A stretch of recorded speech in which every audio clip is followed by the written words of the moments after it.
Hello and welcome to Inside the Session. My name is John Nathaniel. Today I'm going to be taking you through a song called Stay Part 2. This is my own project called Symphony, along with a collaboration with a fantastic artist named Elaskia. We're going to be taking a look at the intro. The intro is a grower. It grows, it gets bigger, it gets to a crescendo, and then suck the air out of the room into the verse. Check this out.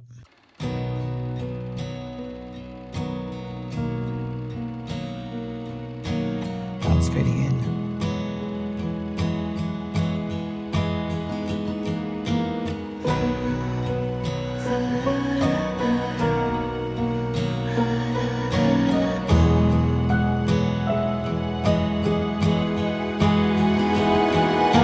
Some nights I get cold. So what I love about this is that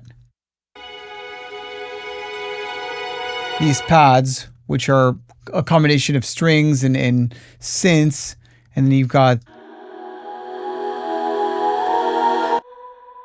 yeah, it even has that note resolving at the very end here, which is the one of the song, which I think is a B, right? Song's in B. Yeah, it's a B. That first verse is meant to be incredibly intimate. It doesn't have a lot of layers. The only thing it has is an acoustic guitar, mono, not dubbed, and a stereo from the room, which in this case I'm actually using this. Beautiful, look at that. It's just so crazy sounding. I love that plugin. Also, I have these small micro rhythmic patterns that are barely audible. They're just like creating movement. And I have one thing that I love doing instead of using vinyl noise is to use a projector. I think it's so cool. So all together with the lead vocal. Some nights I get colder, thinking about the moments past. Then you get pads.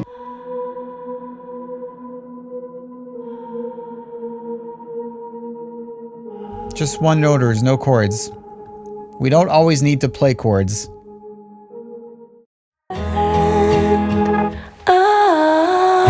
So the pads in this song, they're very evolving, right? And they get to a point later in the song where you might have some of this stuff.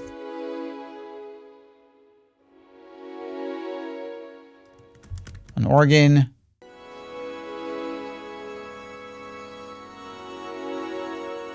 Woo, the chord's beautiful. Main pad.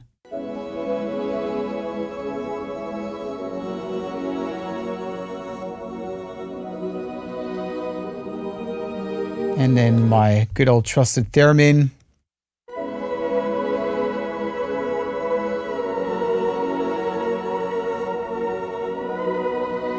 Bendy here.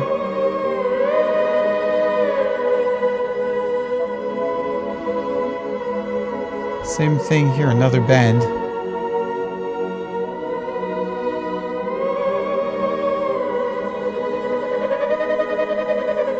A lot of these things are going to have movement, whether it's this bend here that's got this tremolator. Badass. Or even the main pad that has a little bit of that movement with volume shaper. So if you're listening to movement, I'm going to exaggerate it. It's not that much, but that's the movement. So all these things, they add to the groove of the record. Another detail that I think is really cool is how simplistic the main piano is. If you look at that in the chorus.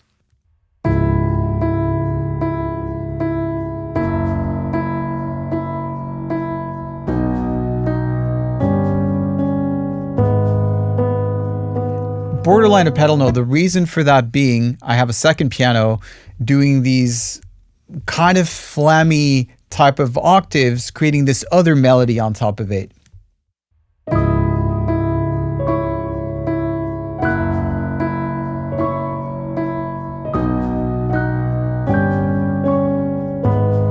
And that little fill right here that goes da da da da da.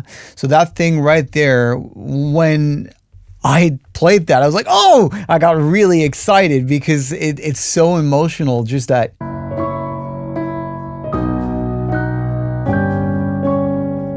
It's beautiful. So now we're going to be taking a quick listen to that chorus and post-chorus 1. Pay attention how that little piano line is contouring the lead vocal. I'm terrified of the things I'll have to leave behind. I'm paralyzed. Again. When I think it might be the last time. Can we just stay here? Can we just stay?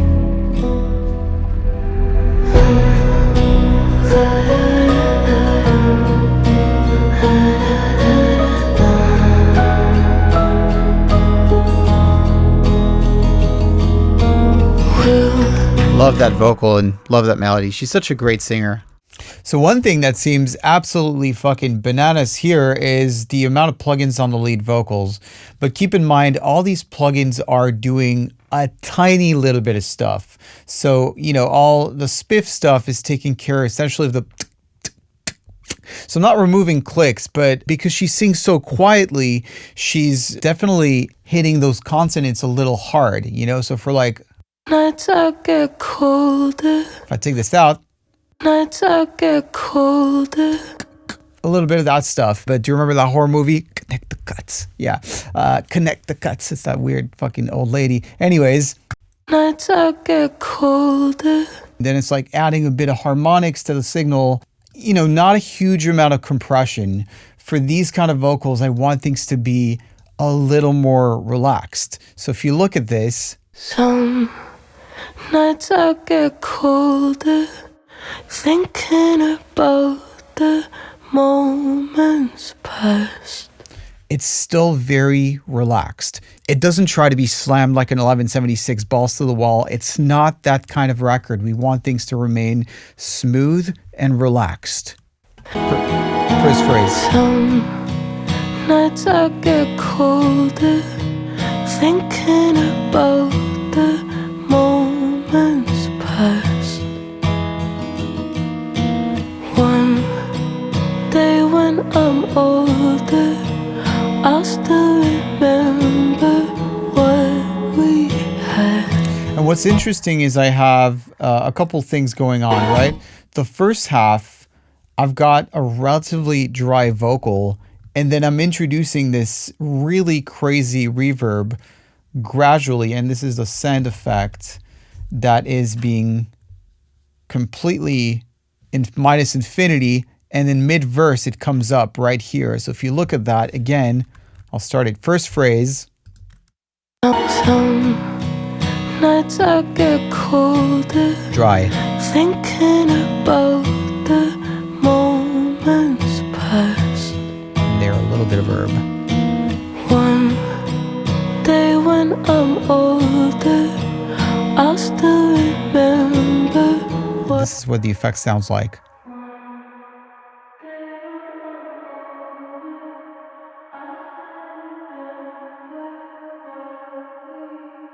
And this thing is really subtle, and it gets less subtle as the song goes, right? Just to make things more vibey.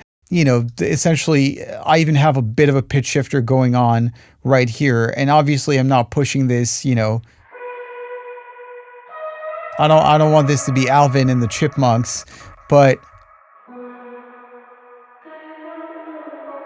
a little bit of that higher octave makes it richer.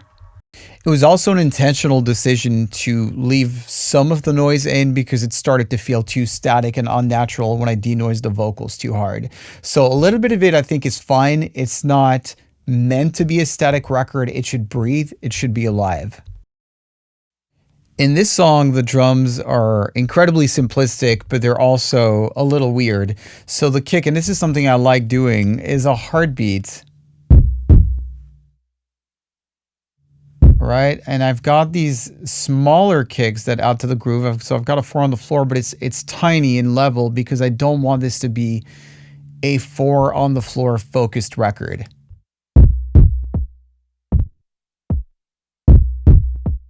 Three, 4. I'll bring the record together like this. Look at the drums.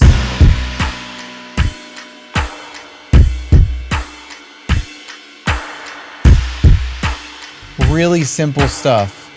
The one thing I like doing as well sometimes is to add cymbals like this, rides, just to dirty up the record a bit, just add a little shimmer up top as well. It's really, really nice. So one of my favorite sections of the song is the bridge after chorus 2. When everything kicks in, you've got drums, you've got bass, you've got the acoustic guitars now playing stereo.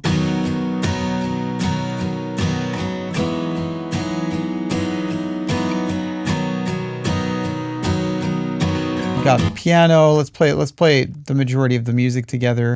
That's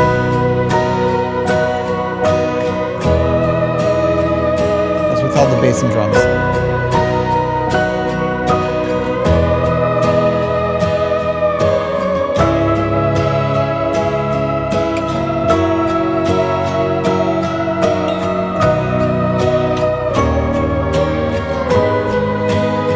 And because, I wanted more theremin, there's 3 of them playing together just to create this really lush texture.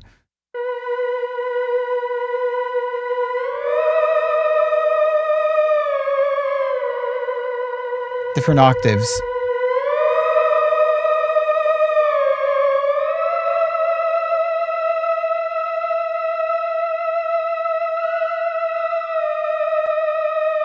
I'm purposefully not doing harmonies on the theremin because there's already so much chordal information within the pads that you get.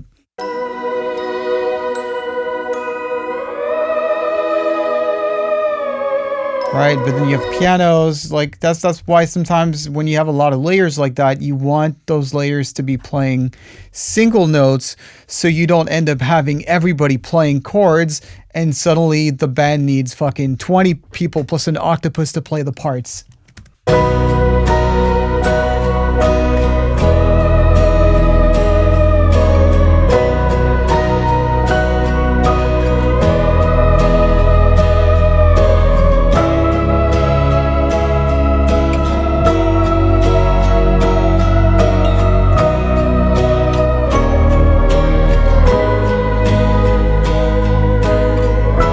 To the minor 4 right here.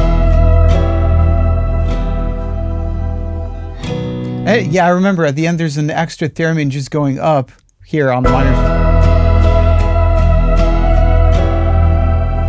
Da, da, da, right here.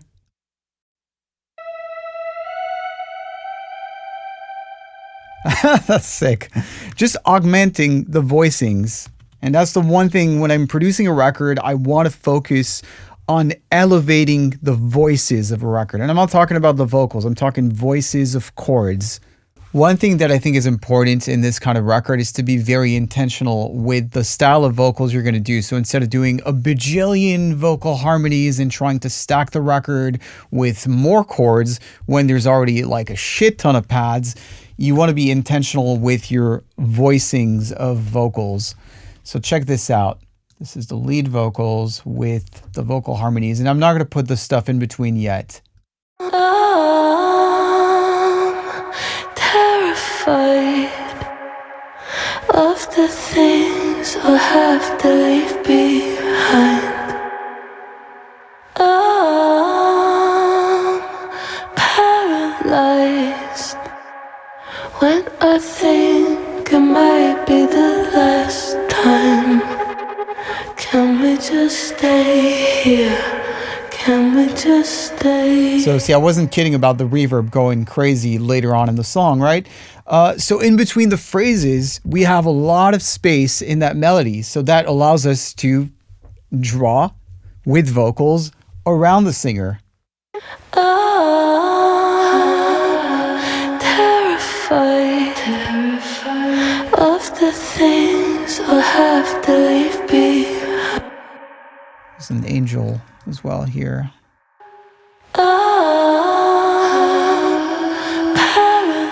face.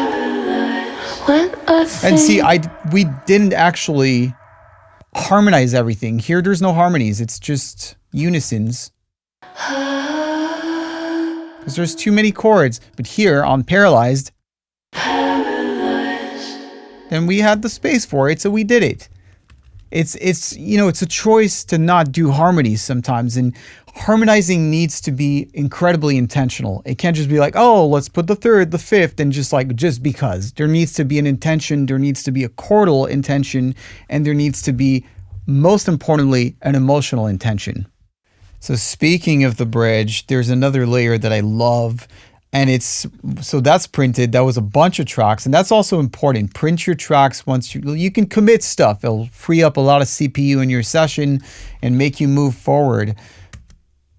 So this is us singing together a bunch of times, maybe like 10, 12 times to create this texture. And the last phrase here. can we just stay? Can we just stay? It's beautiful.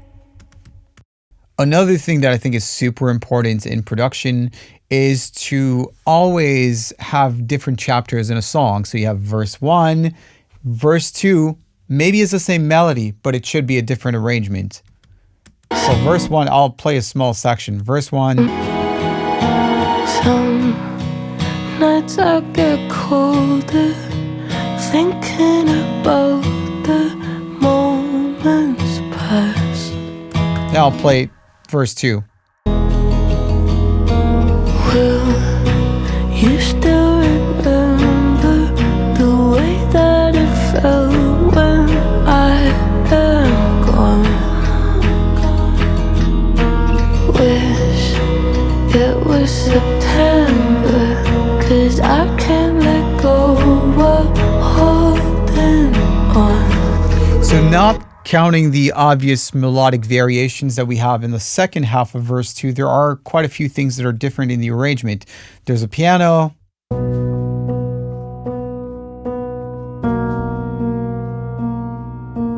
There's my Moog, that's the sub 37, that's over there.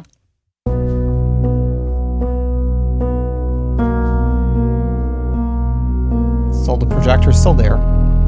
Ooh, very nice. There's a pad.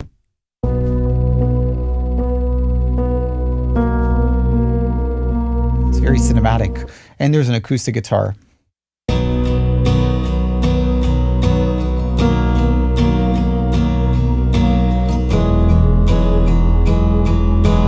And then I also have subtle percussion work. Nothing crazy. I don't want this to be a drum forward record. Let's not go bananas. This should be smooth. Silky smooth.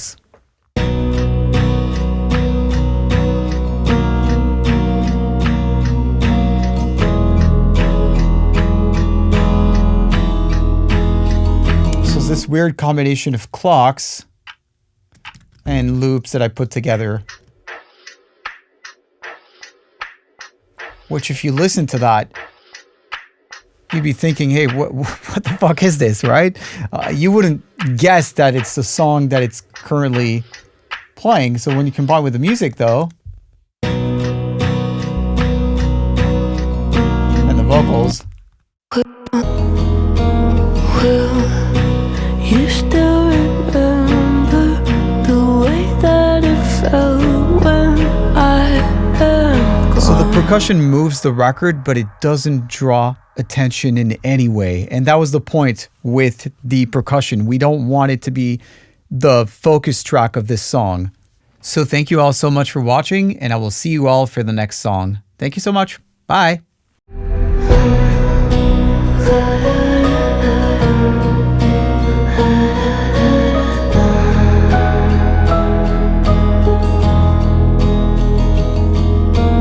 Will you still remember the way that it felt when I am gone? Wish it was September,